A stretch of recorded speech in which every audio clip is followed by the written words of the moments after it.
এই ভিডিওটিতে আমরা আলোচনা করব ই-কমার্স নিয়ে। ই-কমার্স বা ইলেকট্রনিক কমার্স। ই-কমার্স বা ইলেকট্রনিক কমার্স একটি আধুনিক ব্যবসা পদ্ধতি। আধুনিক ডেটা প্রসেসিং এবং কম্পিউটার নেটওয়ার্ক, বিশেষত ইন্টারনেটের মাধ্যমে ব্যক্তি বা প্রতিষ্ঠানের মধ্যে পণ্য বা সেবা মার্কেটিং, বিক্রয়, ডেলিভারি, ব্যবসা সংক্রান্ত লেনদেন ইত্যাদি করাই হচ্ছে ই-কমার্স।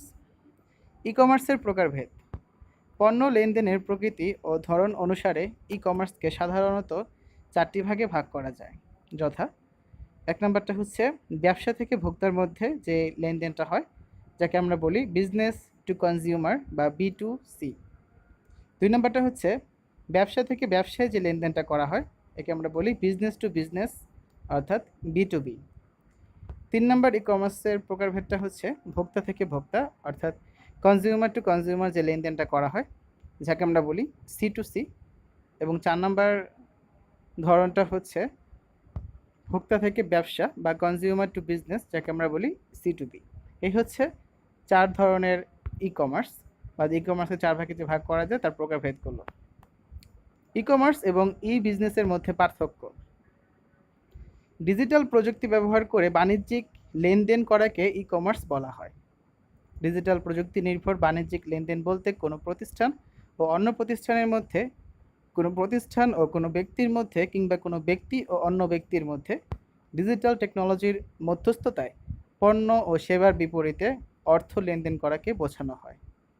আর ই-বিজনেস বলতে কোনো প্রতিষ্ঠানে নিজস্ব নিয়ন্ত্রণাধীন আধুনিক ইনফরমেশন সিস্টেম সহ ডিজিটাল প্রযুক্তি নির্ভর অভ্যন্তরীণ সকল প্রকার লেনদেন এবং প্রসেসকে বোঝায়। ই-বিজনেস প্রতিষ্ঠানের সীমানার বাহিরে কোনো প্রকার বাণিজ্যিক লেনদেন বা অর্থ বিনিময়ের সাথে সংশ্লিষ্ট নয়। আর ই-কমার্স ইন্টারনেট ভিত্তিক সকল প্রকার বাণিজ্যিক লেনদেনের সাথে জড়িত এবং ই-বিজনেস প্রতিষ্ঠানের নিয়ন্ত্রণাধীন সকল প্রকার ডিজিটাল প্রযুক্তি নির্ভর লেনদেনের সাথে জড়িত। অর্থাৎ ই-বিজনেস এবং ই-কমার্স কিন্তু এক জিনিস না, দুটো সম্পূর্ণ ভিন্ন জিনিস। এম-কমার্স বা মোবাইল কমার্স।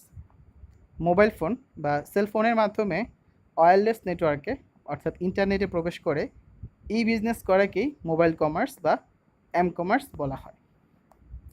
কিছু জনপ্রিয় কেনাবেচার সাইটের নাম দেখি আমরা। প্রথমেই রয়েছে বিক্রয়.com, যেটা বাংলাদেশের একটা অন্যতম জনপ্রিয় কেনাবেচার সাইট। এখান থেকে আমরা মোবাইল ফোন, টেলিভিশন, ফ্রিজ, গাড়ি অনেক কিছু কিনতে পারি।